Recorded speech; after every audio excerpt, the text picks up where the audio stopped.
It's still one of the great rivalries in the National Football League, the Atlanta Falcons and the New Orleans Saints, even though the Falcons aren't very good this year.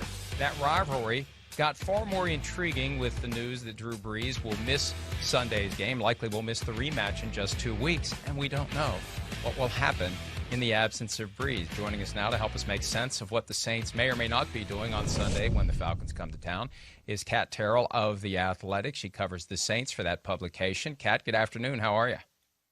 Doing great. How about y'all? Oh, we're doing great. We appreciate some of your time.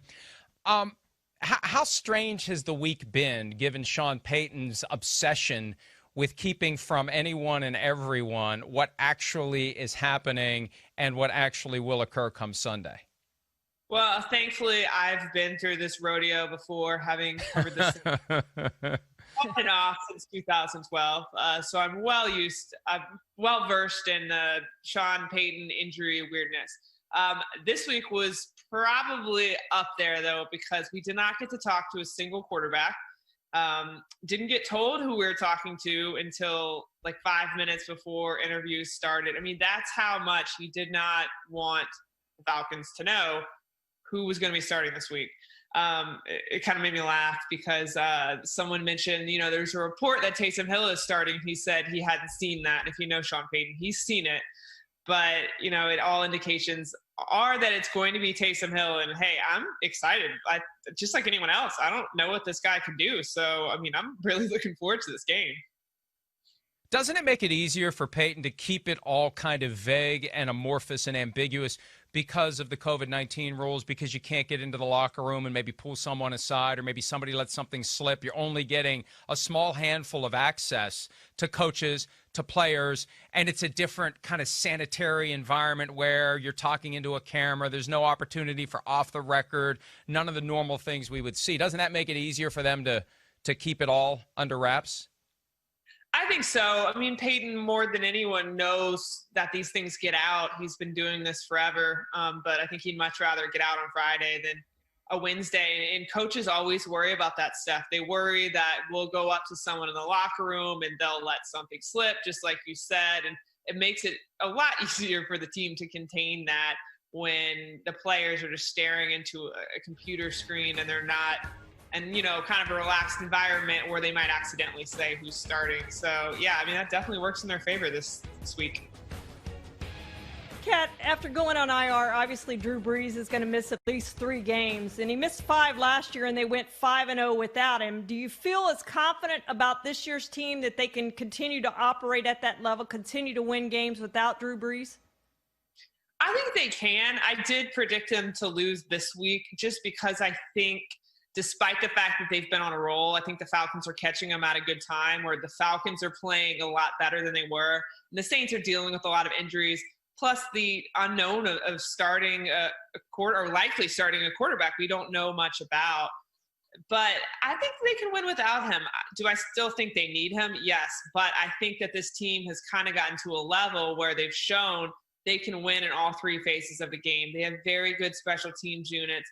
Defense has been a little erratic this year, but they have shown when they put it together, they are a very good defense, so they're capable of it. So, yes, they can win without him, but they do have some tough games coming up. Luckily for them, it's right at that mark where he might be coming back. They have the Chiefs in a month.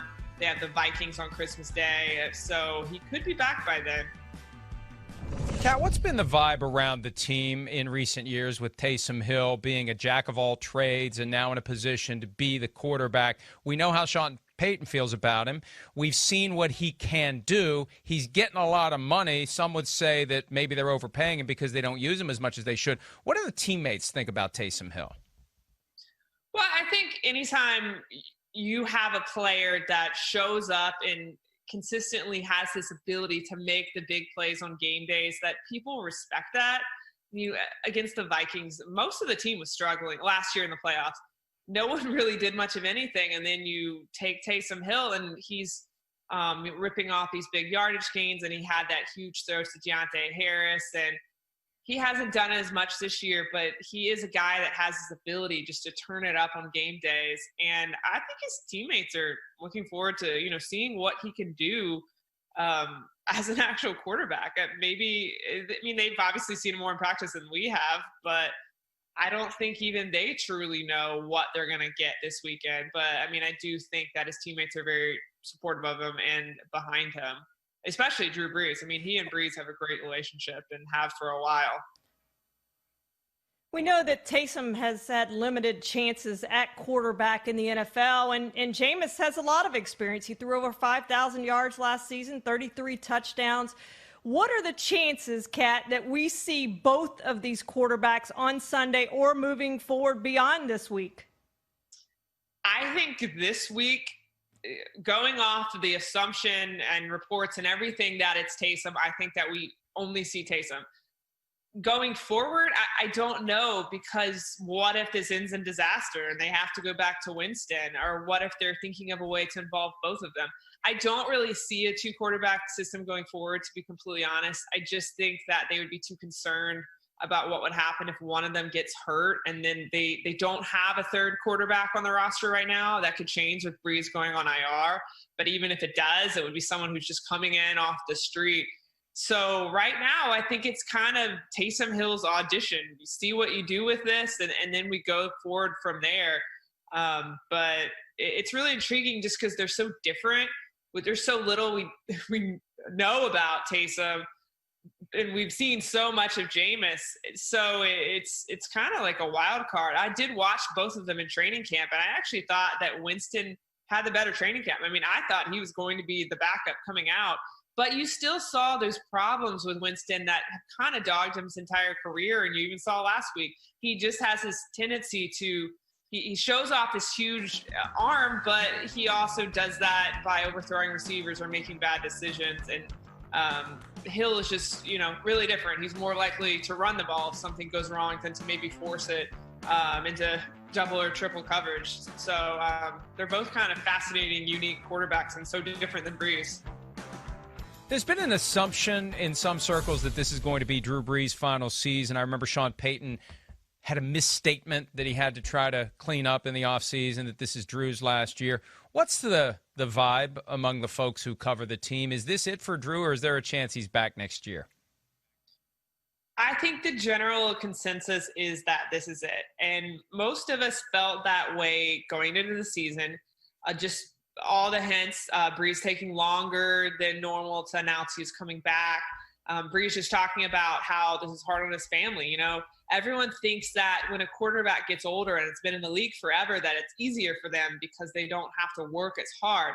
Well, in reality, it's actually the opposite because, as their bodies break down, they have to work even harder in recovery and treatment and things like that, and making sure that they can get through game day.